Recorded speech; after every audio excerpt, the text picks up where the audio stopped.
성경을 볼 때 어떤 시각으로 보느냐 하는 것은 매우 중요합니다.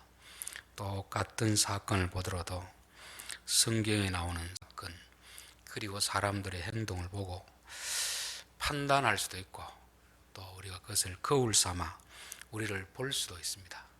그래서 저는 항상 성경을 보든지 어떤 다른 사람 이야기를 들을 때 너무 쉽게 우리 마음은 내 스스로 판단하는 경우가 있습니다. 그렇지만 우리는 그런 것들을 보면서 판단하기보다는 그것을 거울 삼아서 내게는 저런 모습이 없는가, 또 저 사람의 실패를 통하여서 내가 배울 것은 무엇인가 항상 교훈을 삼아야 될 줄 믿습니다. 그래서 여러분들이 성경을 보든지 다른 사람에 관한 이야기를 듣든지 판단하고 싶은 그런 마음은 내려놓고 저런 모습이 내게는 없는가 거울로 삼고, 또 저 사람의 실패를 통해서 무엇을 배울 것인가, 저 사람의 성공을 통해서 주시는 교훈이 뭔가 항상 그렇게 해야 우리에게 유익이 될 줄 믿습니다. 그래서 성경에 나오는 오늘 본문을 통해서도 성경이 왜 이 사건을 기록하고 우리에게 주시는 교훈은 무엇인가를 살필 수 있었으면 합니다. 12절 마가라는 요한의 어머니 마리아의 집에 가니 여러 사람이 거기에 모여 기도하고 있더라, 이렇게 되어 있습니다. 사도행전 2장에도 보면 마가의 어머니 집에 다락방에서 120명의 사람들이 모여서 기도하고 있을 때 그곳에 오순절날 성령 강림이 일어나시고 초대 교회가 시작된 그런 장소였고, 지금도 여전히 그 장소에서 교인들이 그렇게 모여서 기도하고 있습니다. 보통 이제 집이라고 하면 자기 가족을 위해서 제한된 공간으로 이렇게 사용하고 있는데, 마가의 어머니 마리아는 자기 집을 개방해서 많은 교인들에게 기도의 장소로, 예배의 장소로 이렇게 드린 것을 보게 됩니다. 그러니까 이 집은 단순한 집이 아니고 하나님의 교회가 되었다는 것을 볼 수 있습니다. 저는 우리들에게도 우리에게 주어진 어떤 장소, 시간, 물질 이런 것들을 우리를 위해서도 사용하지만 하나님을 위해서 우리가 구별할 때 하나님은 그런 장소, 시간을 더 귀하게 가치 있게 쓰실 것이다, 저는 그런 생각이 듭니다. 하나님이 우리에게 주시는 어떤 시간들, 장소들, 물질들, 물론 우리 자신을 위해서 사용하지만 적어도 우리가 어떤 부분은 내가 이것은 하나님을 위해서 좀 구별해야 되겠다, 이것을 위해서 좀 구별해야 되겠다, 그런 마음을 가지는 것이 참 귀하다, 그런 생각합니다. 그렇게 되면 그런 공간이, 그런 시간이, 그런 물질들이 나를 위해서 사용하는 것보다 하나님을 위해서 사용할 때, 이웃을 위해 사용할 때 하나님은 더 큰 기쁨과 보람을 주실 줄 그렇게 믿습니다. 초대교회 바나바는 자기의 땅을 교회 앞에 내어놓잖아요. 솔직히 자기 재산 아깝지 않은 사람이 어디 있겠습니까? 그런데 성령의 감동을 받아서 내게는 이것 말고도 다른 땅이 있으니까 이 땅만큼은 내가 교회를 위해서 구별하겠다, 그렇게 드렸을 때 하나님은 바나바를 통해서 교회의 큰 역사를 이루어 가신 것을 볼 수 있습니다. 우리 마리아의 헌신도 알 수 있잖아요. 그 300데나리온은 엄청난 돈을 예수님의 장례를 위해서 썼을 때 예수님은 복음이 전해지는 곳마다 이 사건을 기록하여서 이 여자의 헌신을 기억하게 하겠다, 그렇게 말씀했습니다. 하나님 나라의 이 일이라는 것은 이와 같이 자원하여서 자신의 장소, 공간, 시간, 물질을 드린 자를 통해서 하나님 나라는 확장된다, 저는 그렇게 보여집니다. 그래서 우리가 항상 하나님 나를 사용하여 주십시오, 우리 가정을 사용하여 주십시오, 우리가 드리는 물질을 통해서 역사해 주십시오, 그런 기도를 드려야 될 줄 믿습니다. 13절 베드로가 대문을 두드리는데 로데라 하는 여자아이가 영접하러 나왔다가 베드로의 음성인 줄 알고 기뻐하여 문을 미처 열지 못하고 달려 들어가 말하되 베드로가 대문 밖에 섰더라 하니 그들이 말하되 내가 미쳤다 하나. 이 베드로가 감옥에 갇혀 있고 교회는 그들을 위해서 기도했습니다. 그런데 하나님은 그들의 기도에 응답하여서 베드로를 구해 주었습니다. 그래서 베드로는 당연히 지금 이 교인들이 이 집에 모여 있을 것이다 생각하고 가보니까 역시 그 집에 다 모여서 기도하고 있습니다. 근데 어린 아이, 한 여자아이가 나와서 너무 반갑게 맞이하는데 너무 기뻐서 문을 열어주는 것을 생각하지 못하고 집에 들어가서 베드로 사도가 지금 나왔습니다. 그러니까 사람들이 한 말이 미쳤구나 이렇게 했습니다. 보통 이제 우리가 이런 것을 보면 이들이 지금 기도를 해놓고 무슨 기도를 했을까? 기도에 응답이 되었는데 그것은 믿지를 못하고 오히려 베드로가 나왔다는 이야기를 하는 그 여자아이를 미친 사람 취급하는 이런 모습을 볼 때 자칫 잘못하면 이들의 믿음이 도대체 문제가 있는 것은 아닌가? 이들은 자기들이 기도하는 것을 응답되었음에도 불구하고 믿지 못하는 그런 사람들이 아닌가 그렇게 생각해 볼 수가 있습니다. 자, 우리가 기도하면 일반적으로 기도의 응답을 기다리는 것이 이게 정상적인 사람들의 마음입니다. 그렇잖아요. 우리가 인터넷으로 무슨 물건을 주문했으면 택배가 언제 오나 기다리지 않겠습니까? 중국집에 짜장면을 시켜도 이게 도대체 언제 오는가 기다리는 것이 이게 정상적인 사람의 마음입니다. 물건을 시켰으면 기다리는 것이 사람의 마음인데 하나님 앞에 기도를 해놓고도 하나님이 응답을 해주었음에도 불구하고 도대체 그것을 믿지 못하는 이 사람들의 기도는 도대체 무엇이 문제가 있을까 한번 좀 생각해 봐야 됩니다. 자, 그런데 이들이 기도를 해놓고 하나님 응답되었을 때 믿지 못한 것인가 아니면 그들의 기도가 우리의 기도와 달랐던 것인가 한번 좀 생각해 볼 필요가 있습니다. 정상적인 사고의 사람이라면 내가 기도했으면 어떻게 응답하는가를 기다리는 게 정상입니다. 열왕기상 18장에 보면 엘리야가 아합에게 하나님께서 큰 비를 내려주실 것입니다. 3년 동안 기근이 들었는데 이제 그 갈멜산에서 기도하고 제사를 드리고 나서 하나님 앞에 무릎을 꿇고 기도했습니다. 하나님 이제 비를 내려주십시오. 그리고 나서 종에게 불러가지고 저기 가서 비가 오는지 구름이 있는지 한번 살펴보라 하겠습니다. 와서 없습니다. 구름 한 점 없습니다. 그러니까 또 가봐라, 또 가봐라, 또 가봐라 7번을 보냈습니다. 그 말은 뭡니까? 비가 오기를 기도했으면 비가 오는지 안 오는지 기다리는 것이 정상적인 그런 마음이거든요. 그렇다면 이 초대교회 교인들도 기도를 했으면 기다리는 게 정상적인 마음인데 그 반응이 나타나는데 전혀 믿지 못하는 이런 태도는 무엇일까? 초대교회 사람들은 우리와 같이 하나님 베드로 석방시켜 주십시오 이렇게 기도했더라면 누군가 혹시라도 베드로가 언제쯤 올까 밖에서 나가서 기다려야 됐을 것입니다. 그런데 이들은 아마 그런 기도를 하지 않았던 것 같습니다. 왜냐하면 앞에 야고보를 위해서 기도했는데 하나님 야고보를 순교시켰습니다. 그때 이들의 생각이 이게 하나님 뜻이 아닌가. 그래서 이제 우리의 기도의 제목을 바꿔야 되겠다. 무조건 일방적으로 하나님 베드로 석방시켜 주십시오 이렇게 기도하기보다는 하나님 베드로도 야고보처럼 죽음의 자리에 처할 때도 믿음을 저버리지 않게 하옵소서. 예수님 배반하지 않게 하옵소서. 아마 그런 기도를 했지 않을까. 그러니까 기도가 응답되었을 때 전혀 자기들이 구하지 않는 그런 일이 나니까 이런 반응을 보이지 않는가. 저는 개인적으로 그렇게 생각했습니다. 우리가 만약 짜장면을 시켰으면 중국집 오면은 확인하고 기다리고 확인하잖아요. 근데 시키지 않았는데 오면 어떻게 합니까? 우리 시킨 거 없습니다 하고 내보내잖아요. 그렇죠? 기도 응답도 저는 그런 측면에서 봤습니다. 이들이 기도를 했지만 우리가 생각하는 그런 기도를 드는 것이 아니고 하나님의 뜻이 이루어지게 하옵소서. 하나님이 베드로를 데려가시려는 것이 계획이라면 베드로에게도 야고보와 같은 그런 믿음을 지어서 구차하게 목숨을 구하지 않고 믿음으로 죽음을 맞이하게 하옵소서. 이런 기도를 했기 때문에 오늘 같은 이런 반응을 보이지 않는가 그런 생각을 제 나름대로 해보았습니다.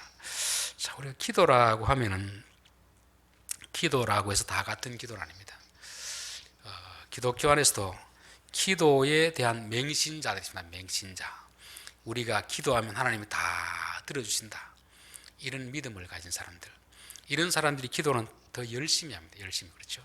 이런 사람에게 누가 가장 본받고 싶은 사람이 되겠습니까? 5만 번 응답받은 기도의 비결, 조지 뮬러, 그렇죠. 그런 사람들. 또 한 번 기도해가지고 구하지 않은 까지 다 받은 솔로몬의 기도, 이런 것만 집중적으로 연구할 것입니다. 어떻게 하면 우리의 기도가 응답될 것인가. 그래서 이런 사람들이 기도하면 다 응답되는, 자기가 요구한 대로 다 되어지기를 바라는 이런 맹신적인 이런 기도에 대한 생각을 가진 사람들이 있습니다. 뭐 잘못된 건 아닌데 한쪽으로 치우치는 것은 그렇게 썩 바람직하지는 않습니다. 두 번째는 이방인의 기도를 드리는 사람이 있습니다. 기도를 하긴 하는데 이게 응답될지 안 될지는 확신이 없는 그런 것입니다. 응답되면 좋고 안 되면 내 정성이 조금 부족했나 싶어서 더 많은 정성을 드리는 그런 것이죠. 마태복음 6장 7절에 보면 또 기도할 때 이방인과 같이 중언부언하지 말라. 그들은 말을 많이 하여 들으실 줄 생각하느니라. 이방인들은 신의 존재를 잘 모릅니다. 어느 신이든지 있으면 내 기도를 들어주십시오. 그래서 목욕 제기하고 정한수도 놓고 지극정성을 다 하는 이유가 그 이방인 신이 누구인지 모르기 때문에 자기 쪽에서 최대한 정성을 다하는 그런 것입니다. 들어줘도 감사, 안 들어줘도 별로 섭섭한 게 없습니다. 왜냐하면 어차피 대상이 모르고 기도하기 때문에 그런 것입니다. 자, 세 번째는 이제 기독교인들의 기도입니다. 기독교인들의 기도. 자, 기독교인들의 기도는 하나님 앞에 우리의 요구를 구하는 것이기도 하지만 근본적으로 기독교의 기도와 이방인의 기도가 다른 것은 우리는 우리의 요구만 기도하는 것이 아니고 요구도 기도하지만 하나님의 뜻이 무엇인지, 하나님의 뜻이 이루어지기를 위해서 하는 이 기도가 기독교인들의 기도입니다. 기독교인들의 기도. 예수님도 아버지, 이 잔을 내게서 옮기시면 안 되겠습니까? 나는 그것을 원합니다만 그러나 내 뜻대로 하지 마옵시고 아버지의 뜻대로 하옵소서. 이게 이제 기독교인의 기도가 되어야 될 줄 믿습니다. 그래서 우리가 흔히 하는 기도 중에는 하나님이 받으시는 기도도 있지만 하나님이 받지 않은 그런 기도도 많다는 것을 생각하고 우리가 오래 기도하고 자주 기도하는 것도 좋지만 더 중요한 것은 내 기도가 지금 이방인의 기도를 하고 있는지 아니면 맹신자의 기도를 하고 있는지 바른 기독교인의 기도를 하고 있는지 한번 좀 점검해야 될 줄 믿습니다. 적어도 초대교회 교인들의 기도는 우리가 하는 그런 일방적인 내 뜻만 아뢰는 그런 기도는 아니었다. 저는 그렇게 믿습니다. 가끔씩 이제 기도에 간증하는 분들을 보면 그렇게 하시는 분이 있습니다. 자기가 배우자를 놓고 기도했는데 몇 가지 조항을 다 기록했 됩니다. 키는 얼마 이상, 외모는 어떻고, 성격은 어떻고, 믿음은 어떻고, 1년 연봉은 어떻고 다 했는데 하나님이 기도한 대로 그대로 들어주시더라. 그렇게 자기가 어떤 응답받은 것을 비결을 공개하듯이 남들에게 간증하는 경우가 있습니다. 물론 참 특별한 경우인데 그게 모든 사람에게 보편적인 진리는 될 수 없습니다. 그렇죠? 하나님이 내가 요구한 대로 다 들어주면 응답인 것이고 내가 요구한 부분에서 몇 개를 바꾸면 응답이 아니냐, 그렇지는 않습니다. 우리의 기도의 응답이라는 것은 내 요구가 들어주는 것이 아니고 하나님의 뜻이 드러나는 것이고 우리가 그 뜻을 받아들이는 것이 바로 믿음의 사람이 되는 줄 믿습니다. 그래서 오늘 본문에서 여기 나오는 사람들에 대해서 우리가 볼 때는 이 사람의 믿음이 잘못되었다, 기도가 잘못되었다, 저는 그것보다도 이들의 인격적인 부분에 조금 문제가 있다, 저는 그렇게 생각합니다. 이들이 성령 충만함으로 인하여서 믿음은 좋아졌는데 아직까지 좀 다듬어지지 못한 그런 부분이 있다, 저는 그런 생각합니다. 자, 이들이 뭐라고 합니까? 그들이 말하되 내가 미쳤다 하니. 이 여자아이는 뭐 나이가 어느 정도 되지는 모르겠는데 이야기하니까 완전히 무시하는 것입니다. 너 정신 나간 거 아니냐, 미친 여자 취급하는 것이죠. 만약에 다른 사도가 가서 보고 이렇게 했으면 사도들이 이렇게 했겠습니까?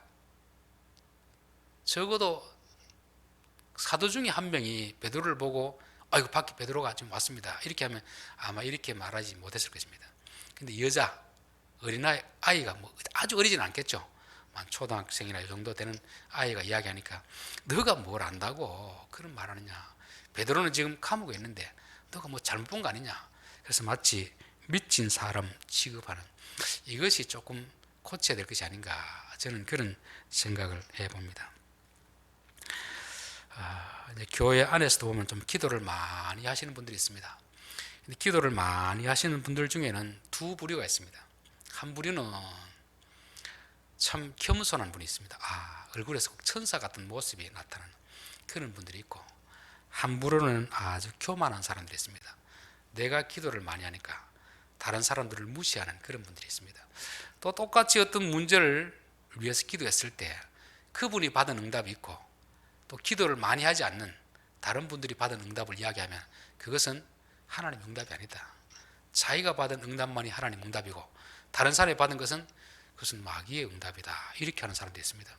이게 아주 교만한 태도입니다.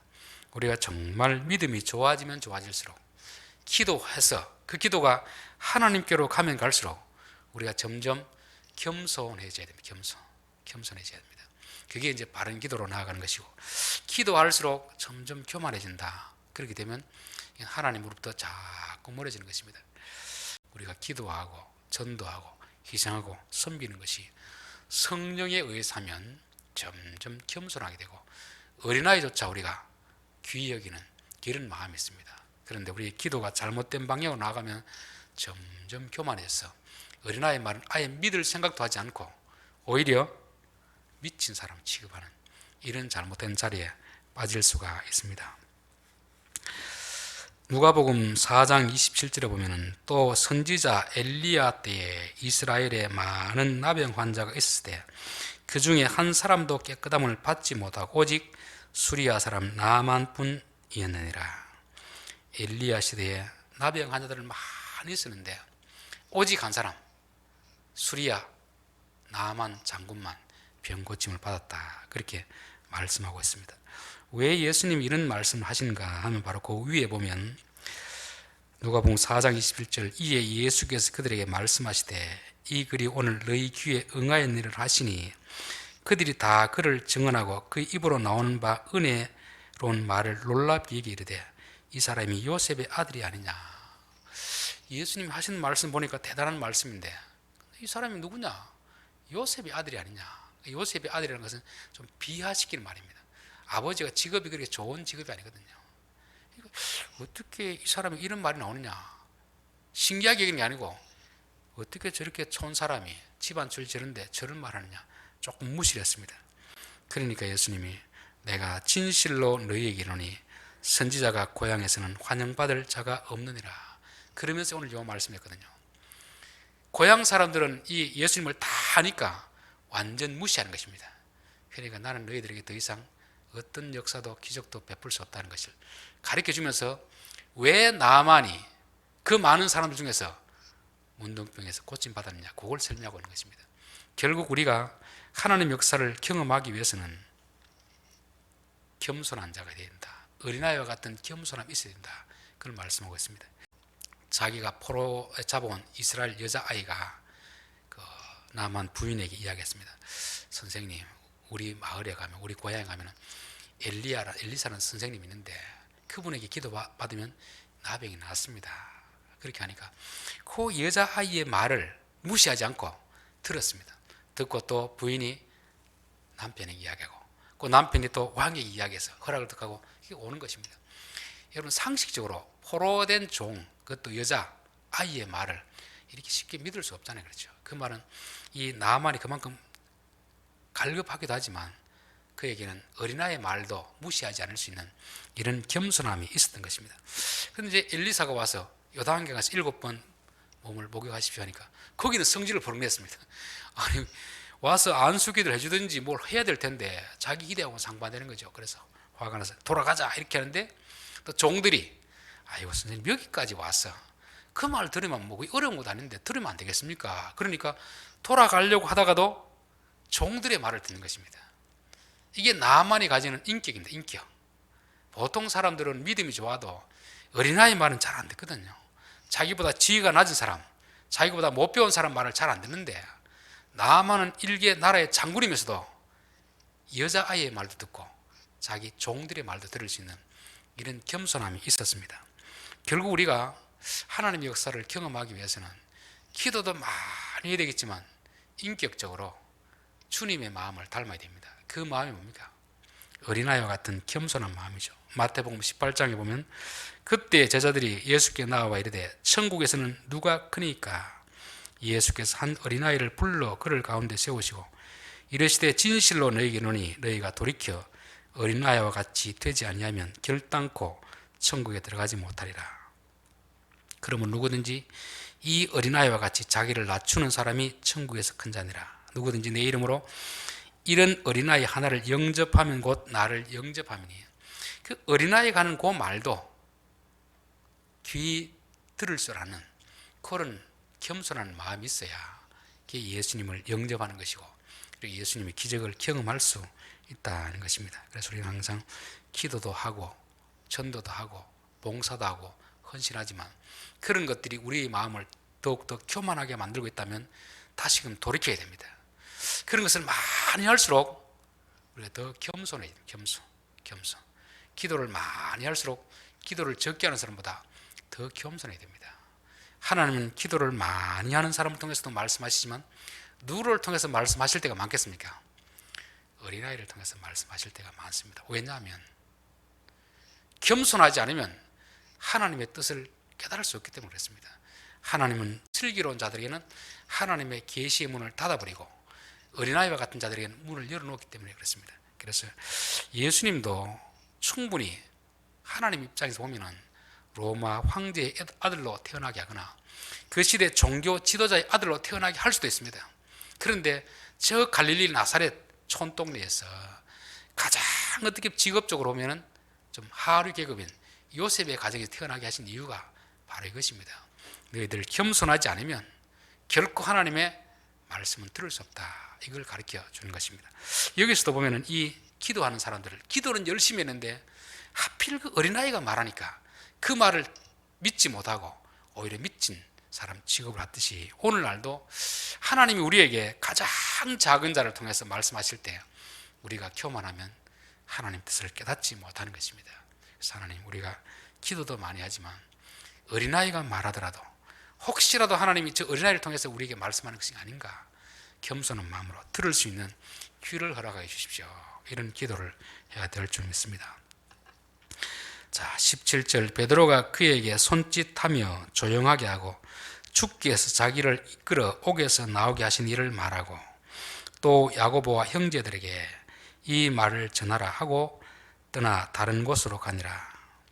베드로는 나와서 사람들에게 조용히 하고 내 말을 들어봐라.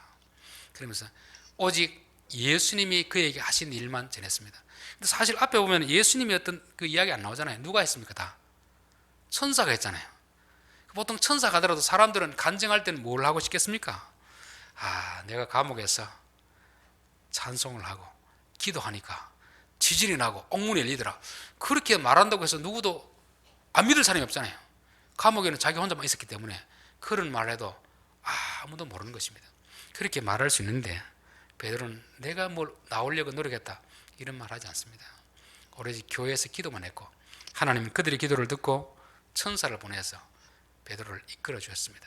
그런데 자기 이야기도 하지 않고 오직 예수님이 어떻게 하셨는가, 내가 나오고 싶어서 나온 게 아니고 예수님이 천사를 통해서 나를 이렇게 보냈다, 그렇게 말씀하고 있습니다.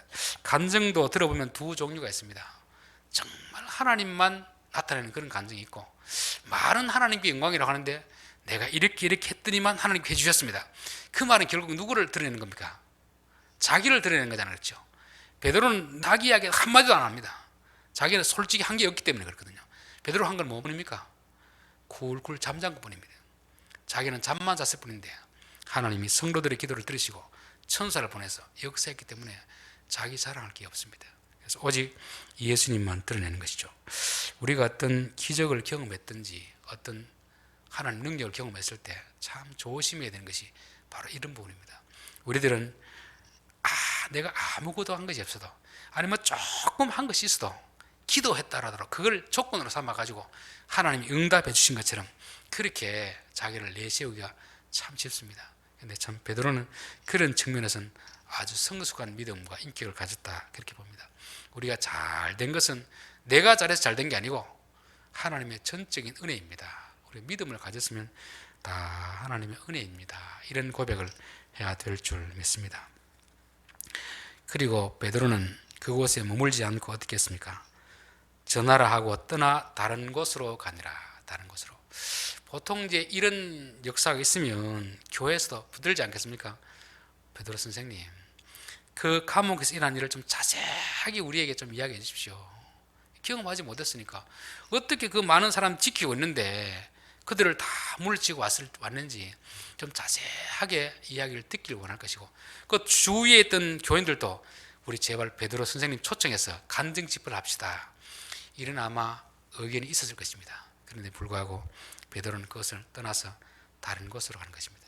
왜냐하면 하나님이 그를 구해 주었을 때는 하나님의 어떤 뜻이 있지 않았을까, 그 생각을 했을 것이고, 그 뜻을 이루기 위해서 다른 장소로 갔습니다. 베드로가 어디에 갔는지 이 성경에 나타나지 않고 있습니다. 그러나 일설에 의하면 그가 로마로 가서 복음을 전했다, 그런 말씀드리는데 우리는 그것을 잘 모릅니다. 어쨌든 간에 베드로는 기적적으로 자기가 나왔을 때 자기의 이야기는 1%도 하지 않습니다. 그리고 예수님이 하신 이야기만 전하고 자기는 왜 하나님 나를 이곳으로 오게 했을까, 왜 감옥에서 건져주셨을까, 그것을 깊이 생각하고 내게 어떤 사명이 있기 때문에 그렇다 생각하고 사명의 자리로 갔던 것입니다. 똑같이 기도했을 텐데 야고보는 하나님이 건져내 주지 않고 그대로 순교하게 했습니다. 베드로는 하나님이 건져내 주셨습니다. 그렇다면 우리가 생각할 때 자칫 잘못 생각하면 내가 야고보다는 믿음이 더 좋겠거니, 아니면 교회가 야고보를 위해서 기도할 때보다는 베드로를 위해서 기도할 때 더 많은 사람이 기도했다든지 철학했다든지 이렇게 할 수 있는데 그런 생각을 했습니다. 하나님께서 야고보에게는 이제 야고보의 사명이 다 있기 때문에 하나님 데려가신 것이고, 나에게는 맡길 사명이 있기 때문에, 시킬 일이 있기 때문에 자기를 그렇게 건져줬다 생각하고 그는 또 그 길을 찾아서 갔던 것입니다. 성경에 보면은 예수님이 병자들을 고쳐주고 나서 다른 사람들이 말하지 말라고 하는 그런 구절이 참 많이 있습니다. 저는 좀 처음에는 이해가 잘 안 됐습니다. 그렇게 병을 고쳐주셨으면 사람들에게 좀 자랑하라고 해야 될 텐데 아무 말도 하지 말고 제사장에게 너를 보이라, 그런 말씀은 나오거든요. 처음에는 그걸 잘 몰랐는데 어느 목사님의 간증을 듣다가 왜 그런지 알았습니다. 그 목사님도 자기가 심장에 어떤 이상이 생겨가지고 심장 수술을 2번 하면서도 거의 죽음의 고비를 넘기면서도 하나님 나 좀 고쳐주십시오 이렇게 기도하다가 나중에 기도를 바꿨습니다.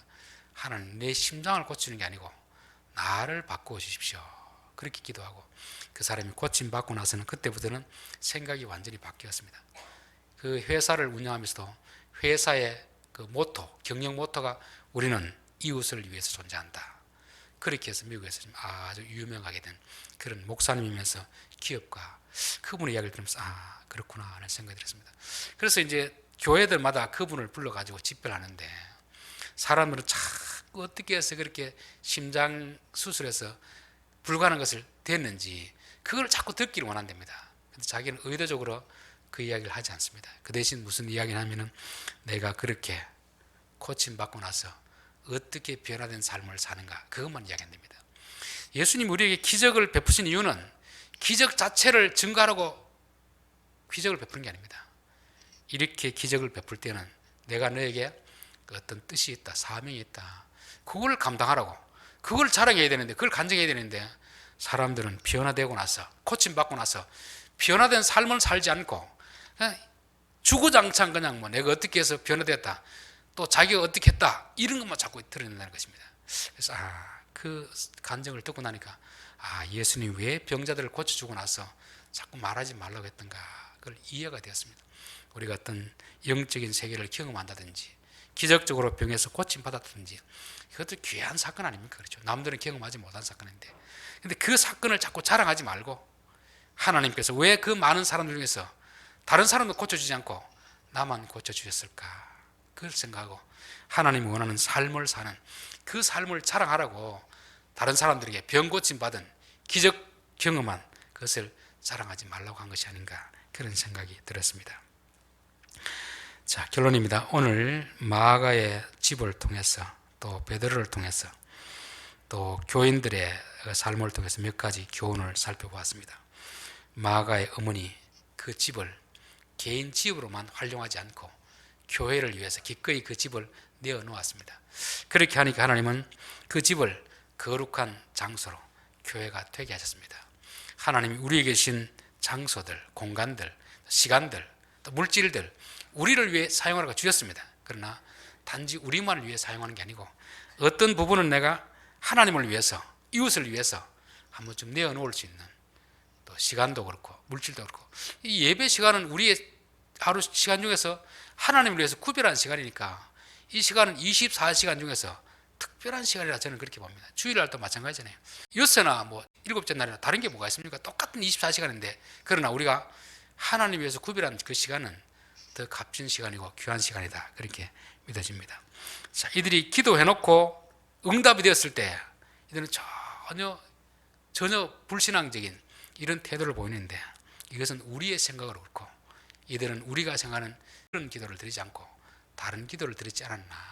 우리는 단지 구해 주십시오 이런 기도를 했는데 이들은 오히려 베드로가 감옥에서도 죽음의 위기 앞에서도 믿음을 저버리지 않게 하옵소서, 당당하게 믿음을 따라 죽게 하옵소서, 이런 기도를 했기 때문에 베드로가 나왔을 때 당황하지 않았나, 그렇게 보여집니다. 그래서 결국 이들의 문제점은 믿음이 잘못된 게 아니고 아직까지 인격이 성숙하지 않은 그런 문제라고 저는 그렇게 보여집니다. 그래서 우리가 기도를 많이 할수록, 믿음이 자랄수록 뭐도 따라 자라야 되겠습니까?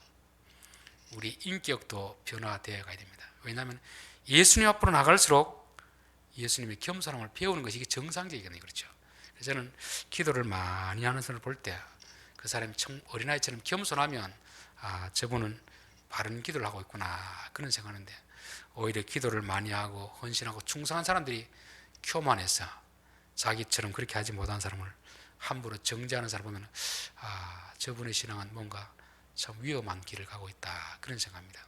그래서 우리가 항상 기도들을 많이 하든지 충성을 많이 하든지 하면 할수록 우리의 마음은 어떻게 돼야 되겠습니까? 겸손한 자예요. 겸손한 자.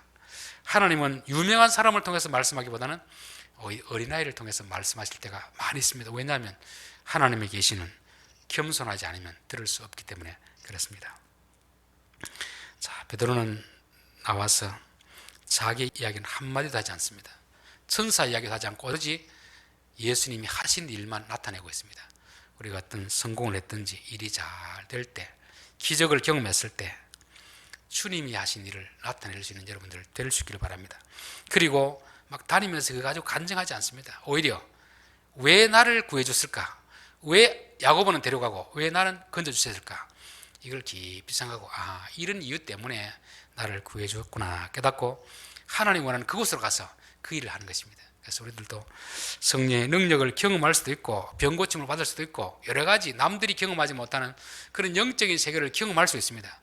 그 자체만 자랑하는 것은 어리석은 것이다, 저는 그렇게 믿습니다. 왜 다른 사람들에게 보이지 않고 경험하지 못하는 것을 나에게만 보이실까? 그것은 바로 그것을 보고 변화된 삶을 살라고 그렇게 하는 것입니다. 기적을 경험한 것을 자랑할 것이 아니고 내가 변화된 그 삶을 자랑하는 것이 정말 그 기적을 경험한 사람의 바른 믿음이라 저는 그렇게 생각합니다. 기도드리겠습니다.